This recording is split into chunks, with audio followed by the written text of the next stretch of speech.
जय गुरुदेव, जय माँ काली। काली माँ क्या परीक्षा लेती हैं, क्यों परीक्षा लेती, किस लिए परीक्षा लेती हैं? सब कहते हैं काली माँ परीक्षा लेती हैं, बहुत दुख होता, बहुत कष्ट होता, जीवन में दुख के सिवा कुछ नहीं होता। सत्य है, माता रानी ऐसा करती हैं, मगर किस लिए करती हैं और क्यों करती हैं, क्यों परीक्षा होती है, ये कोई सही बात नहीं बताता। अभी तक तो कोई नहीं बताया है, लेकिन खैर ये बात हम आपसे बताने जा रहे हैं, इसको ध्यान से सुनिएगा। देखिए, ये मेरा कोई अनुभव नहीं है, इसे मेरा अनुभव ना समझे, क्योंकि जब मेरी परीक्षा हो रही थी तो मैं भी आपके लोगों की तरह बहुत ही परेशान थी, दुखी थी, रोती थी कि ऐसा क्यों होता है। इतनी साधना कर रहे हैं हम, इतनी पूजा करें, कोई गलती नहीं करे, किसी का दिल नहीं दुखाया, किसी बुरा नहीं किया, फिर भी ऐसा क्यों हो रहा है। तो खैर मेरे गुरुदेव ने कहा माँ के शरण में जाओ, मैं माँ के शरण में गई। मेरे साथ में तो भाई मुझे समझ में नहीं आया, मेरे साथ पूजा मतलब क्या घट रहा था। बाद सोचती थी कि अरे इतनी बड़ी घटना घट गई मेरे साथ में, मुझे तो अनुभूति नहीं होती थी। बाद में माँ से रोती थी कि माँ तेरी बड़ी कृपा है कि मैं इतना कुछ हो गया और मेरे समझ में कुछ भी नहीं आया, सब समय से कट जाता था। जब मैंने माँ से ही बात पूछी कि माँ ऐसा क्यों होता, इतनी साधना करने के बाद भी, इतनी पूजा करने के बाद भी ऐसा कष्ट क्यों होता है, तो जो माँ ने मुझसे शब्दों में कहा वो मैं आपको विस्तार से बताती हूँ। अगर आप साधक हैं, आपकी परीक्षा चल रही है, तो जो मैं कह रही हूँ इन शब्दों को आप मेरे शब्द ना समझकर माँ के शब्द समझकर क्यों ग्रहण करें, सुने। आपकी परीक्षा हंसते खेलते कट जाएगी और आपको बड़ा आनंद आएगा अगर आप इस तरह से सोच के चलेंगे।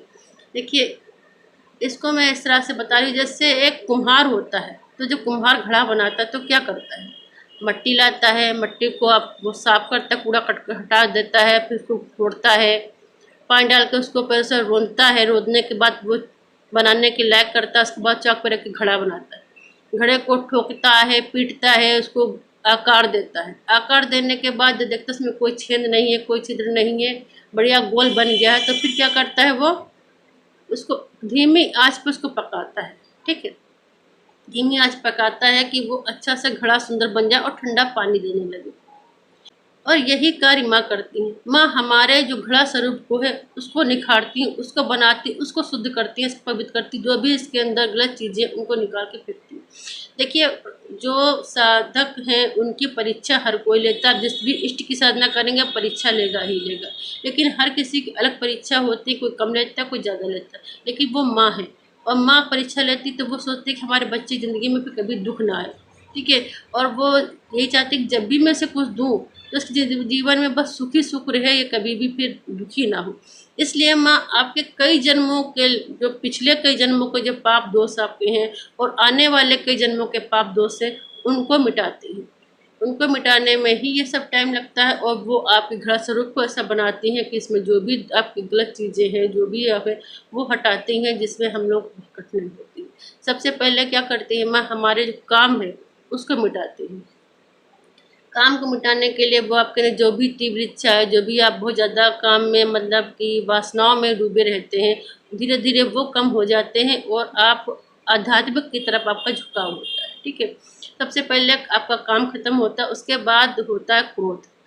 क्रोध की बारी आती है, तो आपके जीवन में देखेंगे जब आपको जब इसकी परीक्षा होती है, तो आपके अपने पड़ोसी, सगे संबंधी, जो आपके बहुत करीब हैं, जिनको आप जानते भी नहीं हैं, हाँ जो अभी तक आपका नाम का माला जपते थे, आपका नाम लेते थे, आपके साथ रहते थे, दोस्त मित्र, ऐसी ऐसी बातें करते हैं, ऐसे ऐसे आरोप लगते हैं, ऐसे ऐसे लांछन लगते हैं, मतलब ऐसा कुछ होता है जीवन में कि इतना ज़्यादा क्रोध आता है, इतना ज़्यादा क्रोध आता है कि क्या हो रहा है, मैं तो ऐसा नहीं कर रहा कुछ भी, मेरे साथ में ऐसा क्यों हो रहा है, लोग ऐसे ऐसे आरोप क्यों लगा रहे, मैंने तो कोई ऐसा कार्य नहीं किया, मतलब इतना जीवन को दूभर हो जाता है, इतने आरोप, इतने लांछन, ऐसी बातें होती हैं कि क्रोध तो आना संभव है। लोग क्रोध करते हैं, लड़ते हैं, झगड़ते हैं, गाली गलौज करते हैं, चिढ़ते हैं, लेकिन क्या होता है, उससे कुछ नहीं होता। धीरे धीरे वो यही कहते हैं कि माँ तेरी शरण में हूँ, मैं तो तेरी साधना पूजा कर रहा हूँ, मेरे साथ ऐसा क्यों हो रहा है। और जब आप माँ की शरण में जाते हैं तो धीरे धीरे आपका क्रोध शांत हो जाता है, और समय के साथ साथ वो लोग भी जो आप पर आरोप लगा रहे थे, हस्तक्षेप कर रहे थे, वो भी शांत हो जाते हैं।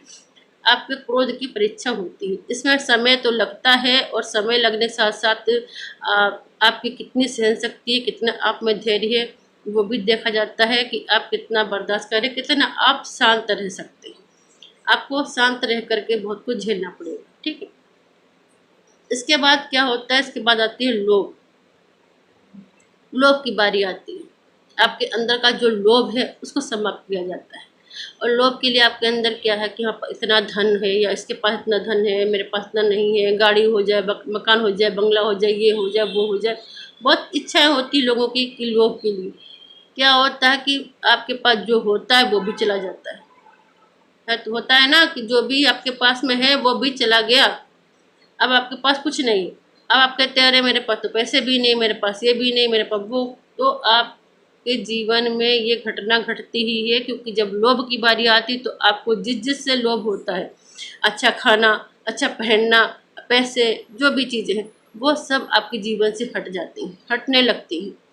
आप परेशान हो जाते हैं। फिर क्या करते हैं कि जब कुछ है ही नहीं तो आप कहते अब जो तेरी शरण में हूँ मैया, अब तू ही जान क्या करना है, मेरे पास तो कुछ नहीं रह गया। ठीक है, धीरे धीरे आप में वो क्षमता आ जाती, आप जो है उसमें संतुष्ट रहते हैं, और धीरे धीरे आपकी लोभ की परीक्षा में भी आप पास हो जाते हैं। देखिए परीक्षाओं में समय लगता है, लेकिन बात यह है कि आप अगर समझ गए और आपने सब कुछ माँ पर समर्पित कर दिया तो जल्दी कट जाती है। ठीक है, आपकी लोक परीक्षा समाप्त हो जाती है। उसके लोक परीक्षा में कितना समय लगता है, आप कितना बर्दाश्त कर सकते हैं, आप किस हद तक जा सकते हैं, ये आप पर डिपेंड करता है। आप जितना जल्दी समझ जाएंगे उतनी जल्दी आपकी परीक्षा ये समाप्त होती है। उसके बाद परीक्षा आती है मोह की। अब मोह की परीक्षा सबसे कठिन होती है, क्योंकि मोह सबसे होता है, पत्नी है, पति हैं, बच्चे हैं, परिवार है, जिससे आप किसी से प्रेम करते हैं, कुछ भी। आप मोह करिए, आसक्ति मत करिए। मोह में क्या होता है कि इन लोगों जब ये मोह की स्थिति आती है, जब मोह की बारी आती है, जब मोह की परीक्षा होती है, तो उस वक्त लोगों के ऐसे ऐसे नकाब उतरते हैं जिन पर आप जान दे रहे हैं, जिनके लिए आप तड़प रहे हैं, जिनके लिए आप सब कुछ कर रहे हैं, वो ऐसे ऐसे चेहरे सामने आते हैं, उनकी ऐसी ऐसी हकीकतें सामने आती हैं। वो आपको ऐसा ऐसा कुछ कहते हैं कि आपकी ज़िंदगी छिन्न भिन्न हो जाती है। आप कहते ये हो क्या रहा है, जिनके लिए मैंने इतना कुछ किया, मेरी ज़िंदगी तबाह हो गई, या मैंने अपना सब कुछ दे दिया, वो लोग मेरे बारे में ऐसे शब्द कह रहे हैं, ऐसे बोल रहे हैं, ऐसे सोच रहे हैं। अब कुछ भी बचा नहीं, मेरा तो कोई दुनिया में है ही नहीं। अब मेरा जीना ही व्यर्थ है, इससे अच्छा तो मैं मर जाऊँ। मैं क्यों साधना पूजा कर रहा हूँ, मैं क्यों कर रहा हूँ, मेरा तो कोई भी नहीं जिसके जिसके लिए भी मैं इतना कुछ कर रहा हूँ, वही मेरे लिए नहीं रखते हैं कुछ भी। ऐसे ऐसे नकाब उतरते हैं चेहरे से, ऐसी सच्चाई सामने आती है कि आदमी छिन्न भिन्न हो जाता है। वो सोचता है कि ऐसा हो क्या रहा है, जिनके लिए मैंने अपनी पूरी ज़िंदगी लगा दी, सब कुछ किया, सन के सुख दुख में साथ दिया, वो लोग मेरे साथ में ऐसा ऐसा कर रहे हैं। ऐसा मतलब होता है कि जो बेटा है या बेटी है या पति है या पत्नी है या परिवार के रिश्तेदार, ऐसे ऐसे लोगों के चेहरे से नकाब हटते हैं, ऐसी सच्चाई सामने आती हैं कि वो आपके बारे में क्या क्या बोलेंगे, क्या क्या कहेंगे, क्या क्या करेंगे, कि आपको बस ये होता कि अब तो जीवन व्यर्थ है, अब मैं मर जाऊं, मुझे अब कुछ नहीं चाहिए। तो माँ यही तो कहती हैं कि भाई तुम्हारा है ही कौन, कोई नहीं है, अकेले आए हो अकेले जाओगे, किसका मुंह करना है। ये सब तो ट्रेन में बैठे हुए यात्री हैं भाई, आप बैठो ट्रेन में, सब आकर बैठ गए, जिसका स्टेशन आएगा वो उतर जाएगा, तुम्हारे साथ तो कोई जाएगा नहीं। ये सब तुम्हारे साथ में यात्री है, तुम्हारा जो कर्म है साथ तुम्हारे चल रहे हैं, लेकिन तुम्हारा साथ में कोई नहीं है। अकेले आए थे अकेले ही जाओगे, इसका कोई भी तुम्हें मोह नहीं करना है। तो भाई आपने अगर मोह, आपको लगा कि हाँ अब कोई नहीं, आपने एकांत कर लिया और एकांत में माँ से कहा अब तो बस तेरी शरण में हूँ। धीरे धीरे परीक्षा आपकी होने लग, इसको परीक्षा धीरे धीरे आपकी ये होती है। इतना टाइम लगता है, आप कितना इसमें कितनी जल्दी आप एकीकार हो जाते हैं, कि जल्दी आप सोच लेते हैं कि हाँ अब कुछ नहीं है, मैं किसी से मोह नहीं रखता, किसी से मतलब नहीं, मैं अपना जीवन में आपको समर्पित करता हूँ। ठीक है, ये आपके ऊपर डिपेंड रहता है कि आप में कितना धैर्य है। तो आपने जहाँ इस तरह से आपने सोचा, तो धीरे धीरे आपकी परीक्षा ये पूर्ण होती है, आपकी परीक्षा ये खत्म होती है। उसके बाद परीक्षा होती है आपके अहंकार की। ठीक है, अहंकार की परीक्षा जब होती है तो भैया जो भी आपके पास क्या है, हमारे पास सबसे ज़्यादा आदमी क्या सोचता है इंसान की, मेरा शरीर, ठीक है, कि मैं बहुत सुंदर हूँ, मेरे पास इतनी ताकत, इतना ये है, मैं सब कुछ कर सकता हूँ, मेरे पास इतना पैसा है, इतनी बिजनेस है, इतनी नौकरियाँ हैं, या मेरे पास गाड़ी है, बंगला है, जो कुछ भी वो अपने जीवन में अहंकार लाता है कि बहुत धन है, बहुत जेवर, बहुत जरूरी। अधिकतर लोग अपने ही ऊपर ही अहंकार करते हैं। ठीक है, जो कुछ होता है सब कुछ चला जाता है, जिसके साथ में हो रहा होगा वो जानता होगा, अच्छी अच्छी नौकरियाँ, व्यापार, बिजनेस सब ठप हो जाता चला जाता है। और जो हमारा शरीर है वो भी ऐसा हो जाता है कि भाई किसी लायक नहीं बचता। इतनी बीमारियां भी हो जाती हैं, हाथ पैर बेकार हो जाते हैं, इतना दर्द होता है, इतना कुछ होता है शरीर में कि यही होता है कि अब ये शरीर बेकार है। इससे अच्छा तो ये शरीर ही ना रहे तो अच्छा है। मुझे शरीर की आवश्यकता नहीं, जब मेरा शरीर साथ ही नहीं दे रहा है तो मैं शरीर का क्या करूँ। तो माँ यही तो कहती है, माँ शरीर है ही कब। भाई तुम तो कल्पों से यहाँ आ रहे हो और कल्पों तक आते रहोगे, क्योंकि तुम जिस उद्देश्य के लिए आए हो उस उद्देश्य को जब तक पूरा नहीं करोगे तो तुम आते ही रहोगे। जब ये शरीर तुम्हारा नहीं है, तुम तो सूक्ष्म शरीर हो, ठीक है, एक सूक्ष्म शरीर के अंदर हो और सूक्ष्म शरीर के अलावा तुम कुछ नहीं हो। जब ये शरीर तो इसके साथ में तुमका सांसें हैं भाई, इस शरीर को केवल सांसें दी गई हैं। जब तक इस शरीर की सांसें हैं तब तक तुम हो। जहाँ इसकी सांसें खत्म हो गई तुम भी चले गए, फिर तुम्हें नया शरीर मिलेगा, तुम तो आओगे ही, क्योंकि तुमको तो आना ही है। जब तक कि तुम्हारा उद्देश्य उस परमात्मा से मिलने का, तुम तो कल्पों से आ रहे हो भाई, आते ही रहोगे। तुम किस शरीर पर घमंड कर रहे हो, किस शरीर के लिए मर रहे हो, क्योंकि तुम्हारा कोई शरीर नहीं है, ठीक है। जब आप इस तरह जब होता कि हाँ अब शरीर की ये हो कि हमारा जो भी अहंकार है, हमारे शरीर का अहंकार है, हमारी बिजनेस व्यापार का, वो सब कुछ ऐसा होता कि जैसे कि जीवन में भूकंप आ जाता है, प्रलय आ जाता है, ऐसा सब कुछ तबाह हो जाता है कि कुछ नहीं बचता। यहीं पर आपको माँ के शरण में ही पूरी तरह से समर्पित हो जाना चाहिए कि माँ मैं तेरी शरण में हूँ, तू जैसे चाहे वैसे रख, जैसे चाहे वैसे कर, मुझे कुछ नहीं चाहिए, ठीक है। मेरे पास इतनी क्षमता नहीं है, मेरे शरीर में इतनी क्षमता नहीं है कि मैं कुछ कर सकूं। मैं तेरी शरण में हूँ, तू जैसे चाहे वैसे कर। जब आपने पूरी तरह समर्पित कर दिया माँ को, तो धीरे धीरे आपकी शरीर परीक्षाएं जो है समाप्त होती हैं और आपके थोड़े थोड़े कार्य बनते हैं। लेकिन क्या होता है, सबसे मेन परीक्षा तो अब होती है। उसके बाद परीक्षा क्या होती है, परीक्षा होती है आपके धैर्य की और आपके विश्वास की।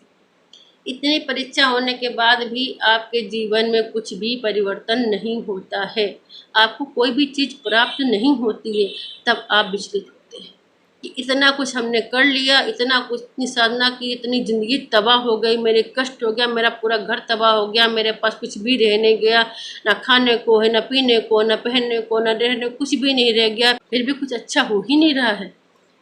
तब परीक्षा होती है।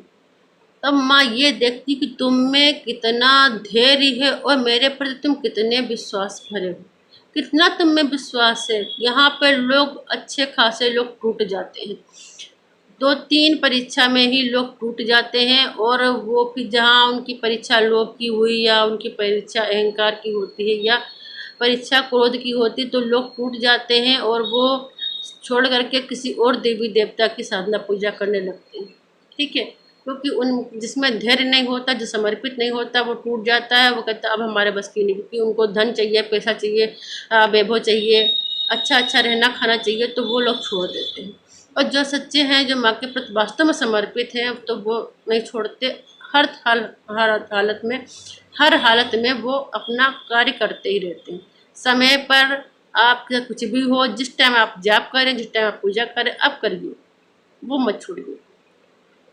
और कितना भी कुछ हो जाए, तब जब परीक्षा आपकी होती धैर्य की, विश्वास की, तो आपको पूरी रूप से माँ पर धैर्य बनाकर, अपना धैर्य बना करके और माँ पर पूर्ण विश्वास करके आपको रहना चाहिए कि तू जो कर, मैं तेरी शरण में हूँ, मुझे और कुछ नहीं पता, मेरा कोई भी नहीं है, मुझे कुछ नहीं चाहिए, तू बस मुझे तू चाहिए, मैं तेरी शरण में हूँ।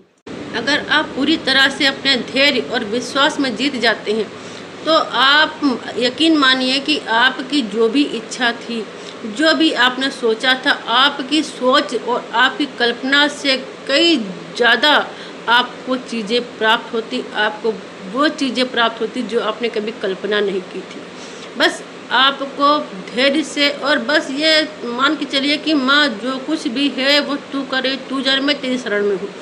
इस तरह से सोचकर अगर आप चलते हैं और सब कुछ माँ पर समर्पित कर देते हैं, देखिएगा आपकी यही साधना, जो आपकी साधना में जो आपकी परीक्षाएं चल रही हैं, आप हंसते खेलते इनको आप पूरी कर लेंगे, क्योंकि आप जो कुछ भी है बस माँ तेरे ऊपर समर्पित, तेरी शरण में हूँ, तेरी शरण में हूँ। आप समझ नहीं पाएंगे कैसे कैसे आपके साथ में घटनाएं घट जाएंगी, आपको आभास भी नहीं होगा, और आपको जो परीक्षाएं हैं धीरे धीरे आप उनमें सफलता को प्राप्त कर लेंगे। और आपको जो भी आपकी इच्छाएं हैं, जो भी कल्पनाएं और जो भी आप चाहते हैं, जो भी आपकी माँ के प्रति इच्छाएं हैं कि माँ आपके साथ में ऐसा करे या यह दे, उससे कई गुना ज़्यादा आपको चीज़ें प्राप्त होती हैं।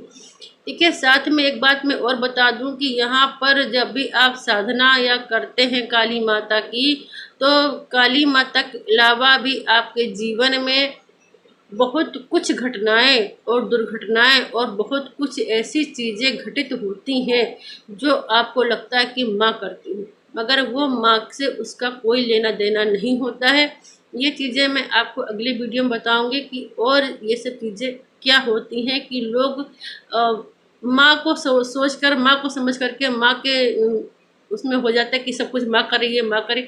माँ कुछ भी गलत नहीं करती है, और माँ जो भी चीज़ें गलत हो रही, बहुत ज़्यादा गंदी हो रही है, आपके जीवन में बहुत ज़्यादा उथल पुथल हो रही है, तो वो माँ के अलावा कोई और करता है। ठीक है, वो मैं आपको अगली वीडियो में अवश्य बताऊँ।